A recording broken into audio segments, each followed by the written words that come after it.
And Christ's claim essentially is that he was the incarnation of the prophet and the laws.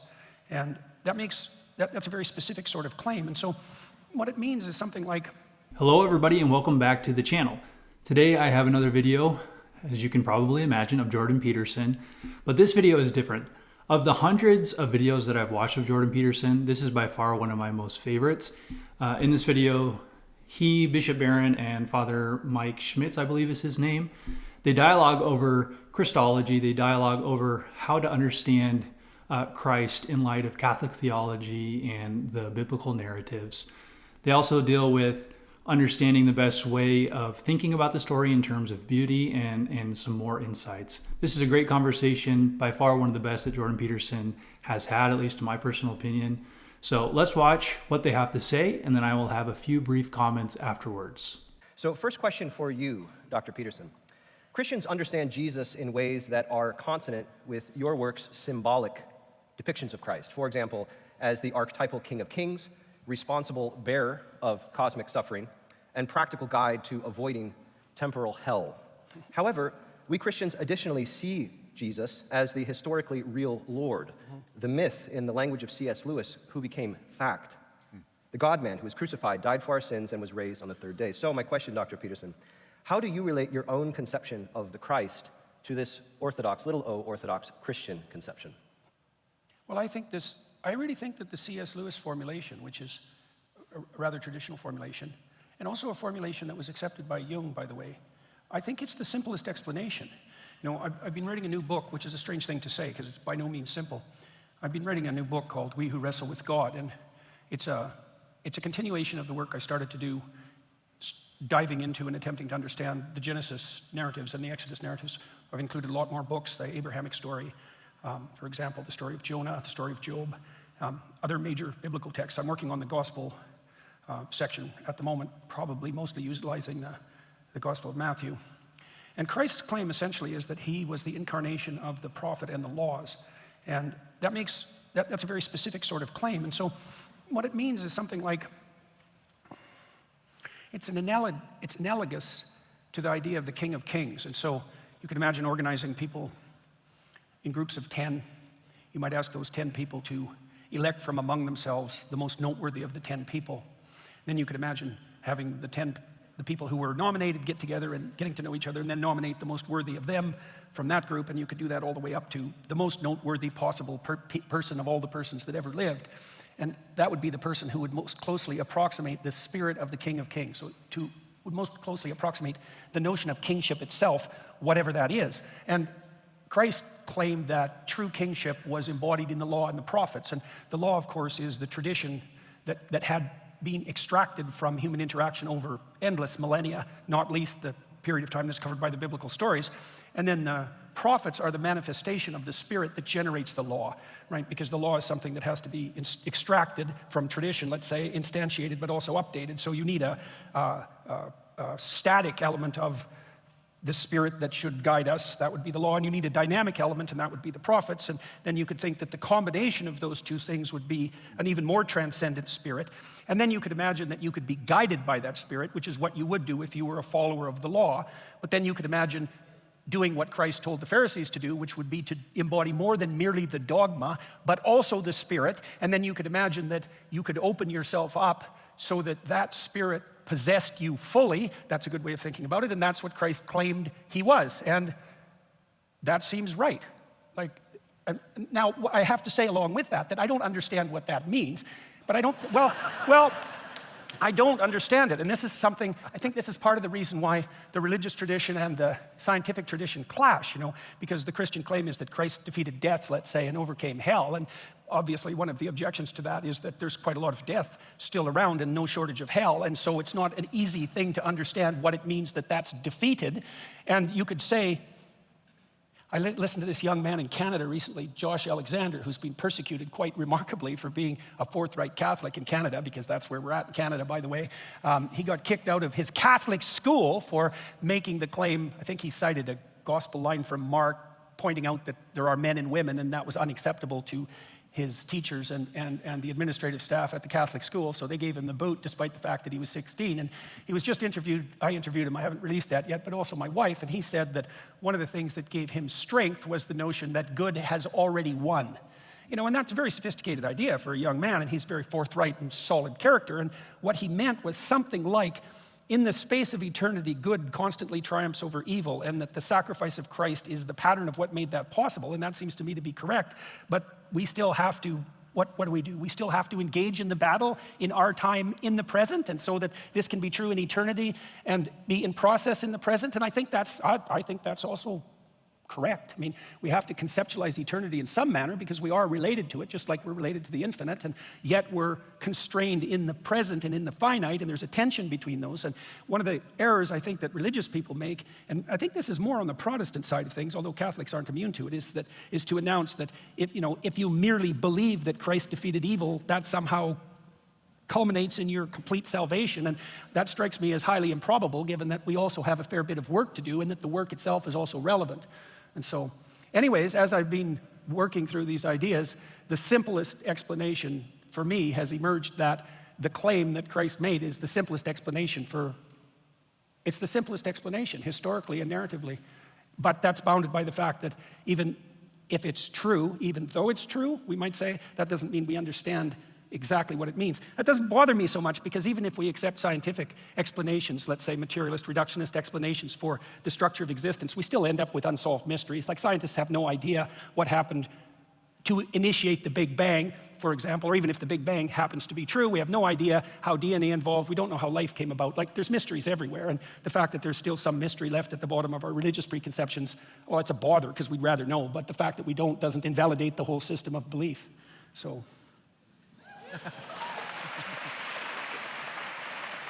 Thank you, Dr. Peterson. Bishop Banner and Father Mike, First of all, Matt, applaud your Catholic sensibility there, where we believe the victory has been won. So that's what the cross would symbolize. So what you've said, I think very eloquently about the cross, right? Every possible permutation and combination of human misery and failure and negativity is contained here in the cross of Jesus. The resurrection signals that God's mercy and God's love is more powerful than any of that. So that's why we really do know the victory has been won. But then, when you read someone like Paul, when he says, Jesus Kyrios, Jesus is Lord, that's a counterpart to Kaiser Kyrios, which they would have said at the time, Caesar's Lord, get into his army. And Paul's saying, no, Jesus Kyrios, Jesus is the Lord, get into his army. So the idea is, we know the victory's been won. It's like the Normandy invasion, right, the Norman invasion. World War II was effectively over that day, yet there was still a lot of work to be done before the war was definitively over. Same with now until the end of time. The battle's been won on the cross, but now we have the privilege of getting in the army of the crucified and risen Lord, and to do the mop-up work. So why do you, if you don't mind? No, go ahead. Why? See, one of the problems I have in understanding that, I guess, is that why do you think there is? How do you conceptualize the simultaneous fact of, let's say, the eternal victory with the proximal necessity of undertaking the fight in the domain of finite time? Let's say in each of our lives. Like, how do you mediate that paradox?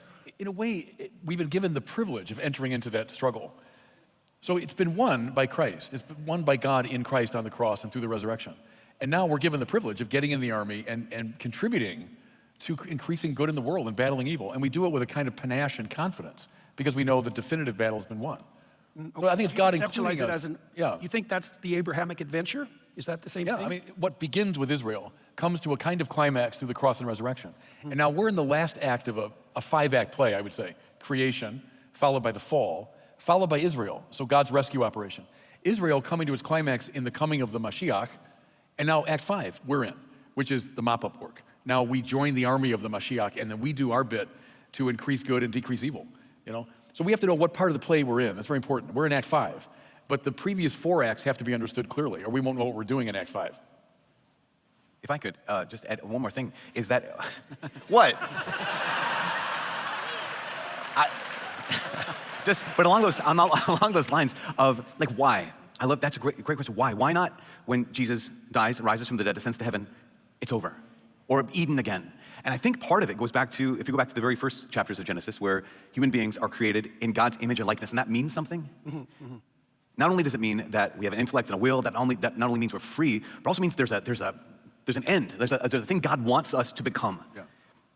Jesus makes that possible. And so now we get to become, so I think that, this great revelation in Christianity, one of the many, is that God is our Father, that he's personal, he's our Father. And he doesn't want a bunch of pets. He wants children who are like him. And we can only become like him if we endure all the trials and yet still say, I trust you. So you think we have something difficult and important to do and that's necessary? Have to. Right. Right, It and so changes that's us. part of the That's adventure or the mission, right? privilege. That's our Part of mission. that story. That's the privilege of it, Yeah, fair enough. Yeah. Bishop Barron, let me turn Solve to that you. one, huh? I just checked that off. That's right. What else you got there? What else you Creation, got for fall, and redemption. Check. Okay. Fall redemption, got it. Bishop Barron, one of the great hallmarks of your evangelical work has been to respond to the culture's suspicion of morality and truth by choosing to lead with beauty. While this approach has been fruitful, there are still many who insist that beauty is not only subjective, but the most subjective of the three transcendentals, the good, the true, and the beautiful. So how can Catholics make a case for the objectivity of beauty in a culture awash with relativism and one that even seems to celebrate ugliness? Yeah, no, I get all that. And as you know, I've said in our postmodern culture, there's such skepticism about the true and the good. Here's what you should know, here's how you should act. So I've suggested start with the third transcendental of the beautiful, which just look at this beautiful thing and let it draw you into its power. But on the subjectivism thing, to me, the beautiful is just as objective as the true and the good. When you see, okay, 2 + 2 = 4, and you understand that relationship and you get it, that has a power over you. That has an objective hold on you. That's self-evident, seems to me. Or like when you say, here's what Maximilian Kolbe did at Auschwitz, and you say, by God, that was morally praiseworthy. That's something morally right. It's never a matter of like your private opinion. Like, I'm really fond of Maximilian Kolbe. I think he's great, but maybe you don't, and that's up to you. No, it has a power over you. It rearranges your subjectivity, and I think the beautiful is exactly the same thing. The truly beautiful, not just the pretty or the subjectively satisfying, but the truly beautiful. The Sistine Ceiling or Beethoven's Seventh Symphony or something that it's like how impossibly trivial it would be to say, listen to Beethoven's Seventh Symphony and say, yeah, I don't like it. Or, it's not really my cup of tea. And your laughter, it gives away the game. That's the point, that there's something so objectively powerful about that it rearranges you. You don't sit in judgment on the beautiful, it judges you. So that's why I would resist any attempt to subjectivize or relativize the beautiful. It has the same status as the other two transcendentals. And then it leads you, as the other two do, toward the source, right? So you see, this is as old as Plato, and it comes right through the Western tradition, that you see the beautiful object or person or face, and then it leads you by a steady progress, this Plato, right? Outward, outward, outward, to higher forms of beauty, arranged hierarchically, until you come, he says in that beautiful image, to the open sea of the beautiful itself. Well, that's a deep instinct in the West, right? But if you subjectivize the beautiful, that whole project will not get underway. But when the truly beautiful grabs you, it starts leading you on this journey upward and outward toward God, I would say, the horizon of all beauty. So that's why I use it, not just decoratively. Like, isn't that a pretty decoration to evangelization? I use it as an essential feature of evangelization. It's why things like Gothic cathedrals. When I was a kid, I was 29 when I went to Paris and began my studies, and when I went to Notre Dame for the first time, and it was the rose window.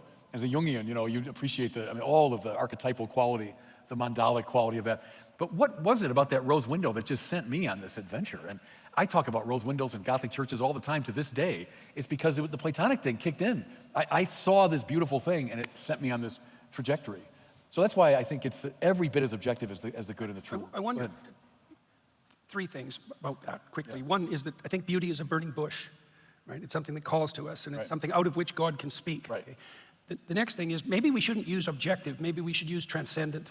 Because I think part of the reason that people object to that is because obviously beauty isn't as easy to characterize as the existence of a simple material object, right? So, so we could say transcendent, which takes it out of the realm of the subjective and still points upward. Yeah. But then I'll make a counter proposition to that. I did a paper at Harvard with a couple of my students. We produced a measurement device, a questionnaire, as it happens, to assess people's lifetime creative production. And then we wanted to look at the relationship between various personality traits and their intelligence and their creative ability in relationship to their lifetime creative production. And in one of the steps, we had people make a collage out of a collage kit, and then we had artists rate the collage for its aesthetic quality. Yeah. And see, if you do that, so imagine you have multiple people rating the same production for beauty, then you can calculate how tightly related the ratings are. If there's something that you could identify reliably as beauty, then a collage that one artist rated as beautiful would be much more likely to be rated by the other artists as beautiful, and vice versa. The ugly ones would fall to the bottom. And the inter-rater reliability across the judgments of beauty was extremely high. And so, it's not as high as you might say if you asked a bunch of people, is that black or white? But it was high enough so that you could extract out a single factor across the productions that you could call beauty. And so you could imagine that beauty is a category that has fairly wide boundaries, but that doesn't mean there isn't anything central to it. And then your claim is that it points upward, which I think is exactly right. And that goes back to Aquinas, who says the beautiful is what happens when integritas, consonantia, and claritas come together. Wholeness, harmony, and radiance. When those three things come together. And I always think of some of the sports examples, whether it's a beautiful golf swing, or I think when someone makes a great catch, in football, you say, hey, beautiful. What a beautiful catch. And someone, let's say, not experienced with football will say, I don't get it. Why do you think that's beautiful? Well, let me explain it to you. And if Aquinas is right, and James Joyce thought he was, because this is right at the heart of A Portrait of the Artist, is that you're noticing those three things. You're noticing integritas. There's a wholeness to it. You're noticing consonantia, which is all the elements come together harmoniously in it. Think of like a Rory McIlroy golf swing compared to mine. It's very interesting, because it's like every element of the swing comes together with great harmony. Mine doesn't. Mine is this herky-jerky and off, So there's a hierarchical purpose in the swing then, too, yes. devoted towards the well, end. then the last one is very cool, because it's claritas, which literally means brightness. And in some texts, Aquinas even suggests physical brightness. Like, what a beautiful watch, because it's shining, But then what becomes clear in the tradition is, what he really means is the claritas formae, the clarity of form. It's the splendor of form. So you notice the concord, right, the consonantia, and then it sings to you. It's the splendor of the form that makes you say, beautiful, right? Something that would be something that would compel awe and imitation. Yeah. And you could argue, I would tend to agree with this, that it's the first of the transcendentals for that reason. Because first, being has to get your attention. And only then can you reflect on it as good and true, right? But it first has to get your attention, that you say, beautiful. Right. Then you move to the good and the true. So that's how Aquinas accounts for the objectivity. Those three elements have to be present. So what would subjectively pretty art look like? Or the opposite of transcendent? Would that be immanent in this case? Or how would you make that? Because we have objective truth and subjective truth. That's a clear distinction. What would be the opposite of non-transcendent beauty? Maybe something this is Dietrich von Hildebrand, that only appeals to your kind of emotional state of mind. It's what he would call subjectively satisfying, as opposed to objectively valuable. There's to it too. Right. Well, that might be akin to those sorts of pop music pieces that you capture instantly, but you can only listen to like 3 times and you're done with them. Yeah. Compared to there's lots of music like that, compared to something like a Bach piece, for example, that you might bounce off on first contact because it's very sophisticated, but with repeated listens, you can delve into it, and then it's inexhaustible. Right. So the question is akin to something like, what's the difference between something that's shallow and beautiful, or pretty, and something that's deep and beautiful? I would say, too, if something's deep, it moves you in more dimensions simultaneously, right? That's like a definition of deep. And a deep story has multiple meanings, and not just, so it's something shallow and beautiful is exhaustible in its beauty, and something deep and beautiful isn't. It's inexhaustible. It rearranges your consciousness. Right. Maybe I wrote about this many years ago, but there was an article in Rolling Stone magazine many years ago, and they asked rockers, what was the first song that rocked your world? And it was a cool way to state the question. It wasn't, what's the first song you liked? It was, what's the first song that changed you, right? And I knew right away what my answer was. Mine is Bob Dylan's Like a Rolling Stone, which I heard when I was 18 for the first time probably. And that's a song that continues to rearrange me. The first song I liked was Sugar, Sugar by the Archies. Right. And I remember it vividly. I love it. I was like 8 years old and sugar, yeah. But it didn't rearrange my consciousness, So that might be the distinction.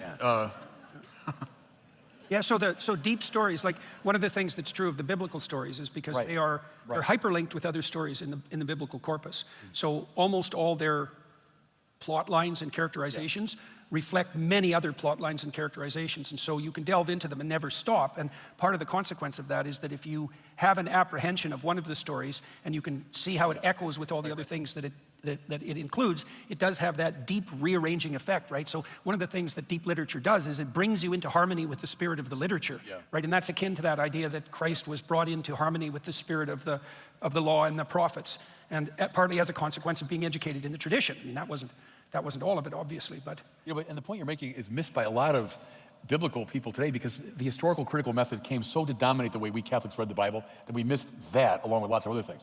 But you look, for example, at 1 and 2 Samuel, which I think is one of the masterpieces of the Old Testament. whoever wrote it, we don't know who wrote it, but whoever it was, boy, did he have access to the other text, Right, because right, there's right. all kinds of the hyperlink stuff Yeah. all through it. Like a phrase from Genesis suddenly pops up here. A phrase from Leviticus is now over in this part of 2 Samuel. So they were well aware of Yeah, that. so the book is woven together in Yes. the same way that you describe something beautiful, and all the parts That's serve the whole. That's right. Yeah, yeah, That's yeah. And right. your brain is linked like that too. So this is actually the case that in many ways the structure of the Bible is reflective of the structure of the brain, even at a neurophysiological level, and that makes a certain amount of sense because the Bible was transmitted orally and had to arrange itself in a way that would be remembered. So you would expect a certain concordance, but the brain is arranged so that not every neuron is in contact with every other neuron, because that would just be, well, that would be a total. There would be just an absolutely undifferentiated unity of structure then, but that parts of it are linked to other parts, and parts are separate in a manner that optimizes both the simplicity and the complexity. And you have this exactly the same thing reflected in the biblical corpus, so which is also why it's an inexhaustible book. Like there's an infinite number of pathways through it, right? So Well, even that the beauty, communicating depth, and not being exhaustible. I remember the first time I read A Brave New World, Aldous Huxley, and it was remarkable because I was also in a Shakespeare play at the time. I was in college and taking a Shakespeare class. And in the story, there's a man. He's been separated from the dystopia, and he's out in the wilderness. He's the savage. And at one point, he's experiencing life. He's experiencing all these emotions. He's experiencing suffering. He's experiencing his love for his mother. All these he's experiencing injustice, but he doesn't have a language for it. And then he comes upon the works of Shakespeare, and it's just like he even says in the book. It says that he finally had a language. Yeah. For the hatred he had for this kind of stepfather figure. He finally had a language for the injustice that he was going through. And it was like, yeah, because Shakespeare had that. Again, it's transcendent. There's a beauty there that even the savage would say, this applies to my life, multivalent. Right. Well, one of the things I noticed in my clinical practice when I was dealing with people who'd been severely traumatized, which almost inevitably meant that they had not only met with tragedy, but with malevolence, because you really need to run face first into malevolence to be truly traumatized. Just tragedy won't do it. That the conversations would immediately get so deep if we were near the core of the problem that it was almost inevitable that the language that they were using and that I was using took on like biblical overtones, because that was the only language that we had at our disposal to be able to, well, if you've really been hurt, like if you were sexually assaulted by the uncle that was supposed to take care of you, that was trusted by his sister when you were 4, you've encountered a level of malevolence that requires a language of good and evil, even to explicate, much less to understand. And one of the things you do to people with people who have been severely traumatized is that you bring them into an advanced philosophical or even theological understanding of the relationship between good and evil, because without that, especially if sometimes people are traumatized because they've done malevolent things themselves, and then the only pathway forward for them at all is to develop a sophisticated formulation of good and evil, and that's almost inevitably, in fact, it might have to be inevitably a religious formulation. You could even define a religious formulation that way, is that a religious formulation is a story that provides a sophisticated representation of the deepest levels of good and evil. It's a perfectly good description of religion. It infuriates you, because it does me, when the new atheists, in that kind of cavalier manner, will just, toss the Bible aside, Bronze Age mythology, old-fashioned pre-scientific nonsense. And what dangerous magic they're dealing with there. I mean, because here's this thing that has defined Western culture, and as you say, undergirds most of our artistic expressions and tracks with our deepest psychological aspirations and needs. What a tragedy when the Bible is trash that way, Yeah, well, it's a strange combination of utter oversimplified misinterpretation, right? Yeah. To read the Bible as what would you say, an archaic scientific theory, because it wasn't, partly because there weren't scientific theories 2,000 years ago. We could start with that. But then, well, seriously, and then to insist upon the most simplistic possible, depthless misreading of the stories, but then to throw the baby out of the bathwater on the moral side is... It's surprising, it's surprising. Sam Harris, for example, Sam partly insists upon his scientism, let's say, because Sam, maybe somewhat uniquely among the new atheists, really did wrestle with the problem with evil. And part of the reason that he wanted to ground a morality in the objective truth was because he wanted to develop a morality that was sufficiently robust that evil could be properly categorized and then pushed back against. And I think the problem with Harris's approach is the kind of objectivity that he is attempting to base science on cannot be reconciled with morality itself. He's got his philosophical categories mixed up badly, and his project has to fail, and I think it has. So. Yeah. All right, so this was another great video with lots of interesting dialogue and lots of interesting ideas. There's just a few things that I want to highlight. The first thing that I wanted to look at was this idea put forth by Matthew Petrusek, who is the he's the one providing the questions. He mentions C.S. Lewis And Jordan Peterson kind of picks up on this, picks up on the fact that C.S. Lewis saw Christ as this myth become fact.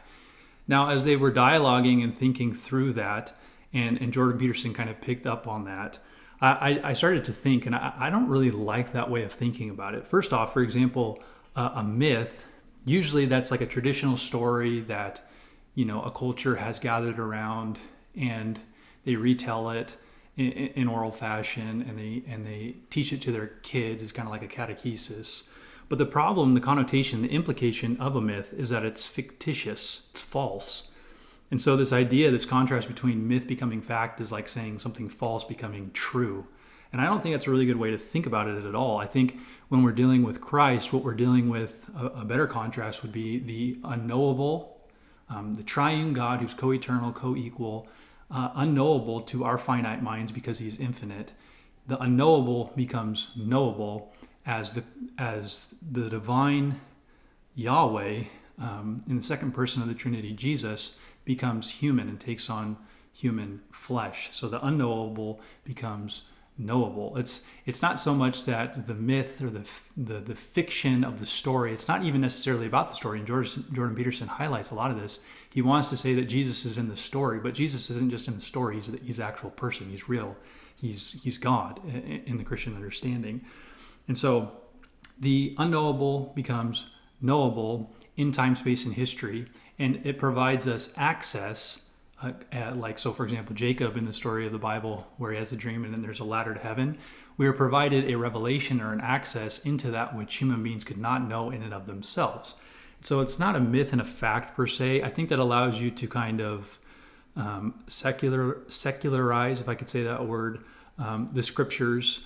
It allows you to look at the scriptures and kind of only in their literary framework, and you can only look at the story or the myth and see how Jesus embodies that. But Jesus is so much more than an embodied myth. Jesus is the divine Yahweh, come down, die on the cross, and this is the real crucial issue with this. If Jesus is just the embodiment of the law and the prophets, as Jordan Peterson says, how in the world is there any connection to how we are saved?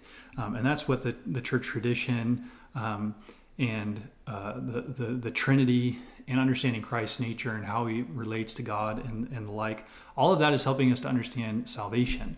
So, of course, Father Mike, and particularly Bishop Barron, he uses the satisfaction theory of atonement, and he picks up his cross, you might remember, and he's trying to say it's all culminating in this divine moment. But then again, how does that personally apply to me? And I've talked about this in other videos. So I don't want us to see, at least I don't want to think about this way, and hopefully you're persuaded to see, that this idea that Jesus is the embodiment of this myth and this myth becomes true, I don't think that's a good contrast. It's rather better to see that he is the revelation of God. He's the unknown become known, so that we have a way of understanding the infinite, and particularly the only thing that we need to know is the knowable, which is salvation, which is brought in Jesus Christ. I think that's a better contrast. They also talk about beauty and brokenness. Again, I wasn't too fond of this idea, but I'm also very grateful for their conversation. And why it was one of the more fascinating ones is because I felt like I was able to interact with it and have kind of a critical thinking lens through which I could pick up on some of the things that they were saying. But this idea of beauty as kind of like the best evangelistic tool that Bishop Barron talks about, I think it kind of fleshes out in the conversation. And I actually think that Father Mike's question about the transcendent beauty, his question to Bishop Barron, which Bishop Barron I don't think really adequately answered, and Jordan Peterson kind of touches on this as well. But what I was thinking about, for example, with this is if beauty is the best evangelization tool, what do we do with all the brokenness in the world? What do we do if beauty really is what helps people to kind of form their entire worldview and kind of seeing the perfect golf swing, the perfect pass, and the perfect moment? If it's all coming together in that, what do we do when the majority of people won't ever get that experience? It makes sense to evangelize the aristocrats, the rich, with an evangelization, with a gospel and a good news and an evangelistic tactic of beauty. But what do we do about the broken? What about the people that will never experience any of that in their life? And so I actually thought that Father Mike was catching on to this, and I wish they could have fleshed this out a little bit more. But what it seems to me is that the beauty of the gospel is that in spite of the brokenness we see around us, there's a transcendental beauty that has invaded earth in the form of Jesus Christ, and looking to him in kind of this counterintuitive reality that he lived into. The rich, the last shall be first and the first shall be last, and the proper God dying on the cross for the sins of the world. That is kind of like a hook in a story, and it gets you to see that the beauty is not necessarily here, but it's somewhere else. And it provides you with the respiration, the inspiration to be able to live into the brokenness of the world, because you know that there is a transcendental beauty that awaits you on the other side of doing the right thing in this broken world that we find ourselves in. And so I don't think that the idea of beauty as an evangelistic tool is the best way to go about, because there's lots of brokenness and ugliness in this world. And if we're trying to get people to see the beauty, and so, for example, Bishop Barron says that there could be a perfect golf swing if we could see that. I don't think we could ever see that in this world. There wouldn't ever be a perfect form of beauty. It would always lead you, and I think C.S. Lewis actually talks in this kind of way, it will always lead you to something greater and beyond. So to see the beauty in this world in its totality as a complete form, I don't think is very helpful at all. One last thing, I was thinking about Jordan Peterson. He talks about it being that Jesus is the simplest explanation, but I also don't necessarily agree with that. And the reason I'm disagreeing with all of this is I'm providing you with thoughts to take with you as you think through these things. But I don't think that Jesus is the simplest explanation, because the simplest explanation would basically mean that there wouldn't be any necessary explanation after it. But I think that Jesus doesn't, close the canon, so to speak, but he opens up a big can of worms on how to deal with everything that we see going on in our world. So it's not a closure, but an exposure to the reality of the world. It's an opening us to see that there's so much more beyond than maybe the explanation that we think is the simplest. Now, I would probably need to flesh that out more, but I don't get with Jesus an explanation as much as I get a divine mystery that transcends this world. All right, so those are just a few of my thoughts on this video. Please be sure to like and subscribe and comment below. I love to interact with your comments and to see what you guys are saying. So please do that. And that's all I have for this video, and I will see you in the next one. Peace.